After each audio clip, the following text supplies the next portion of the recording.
في دائرة أمنية يدعيني أحد ضباط الأمن: تعال تعال يا شيخ، تعال يا شيخ سأريك شيء.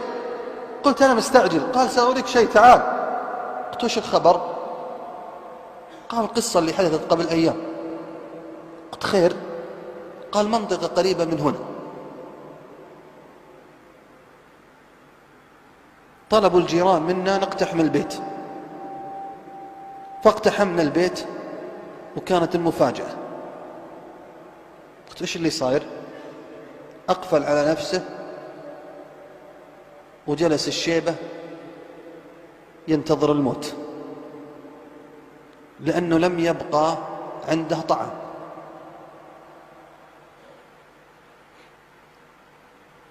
قلت: جيرانه؟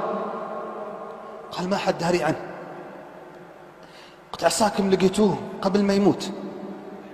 قالوا: لا يا شيخ، قد مات، لقيناه يابس جلد على عظم. يا إخوة، في منطقة قريبة من هنا، نتق الله. قلت: ايش تقول؟ قال: ما هو الحالة اللي مات عنده بنت مقعدة، لما مات أبوها ماتت بعده، ولقيناها جلد على عظم، وهناك مسلمون وهناك ناس يقولون لا إله إلا الله، ونحن سفرنا ما نستطيع نأكل الطعام الذي فيها ونرمي ما زاد، وجيوبنا مليئة بالأموال وسنموت نتركها. ماذا سيقول لنا الله سبحانه وتعالى في هذا العجوز وبنتها المقعدة؟ يا أمة محمد، تفقدوا أنفسكم، تفقدوا إخوانكم، والله ستسألون. ليس المؤمن الذي ينام وجاره جائع.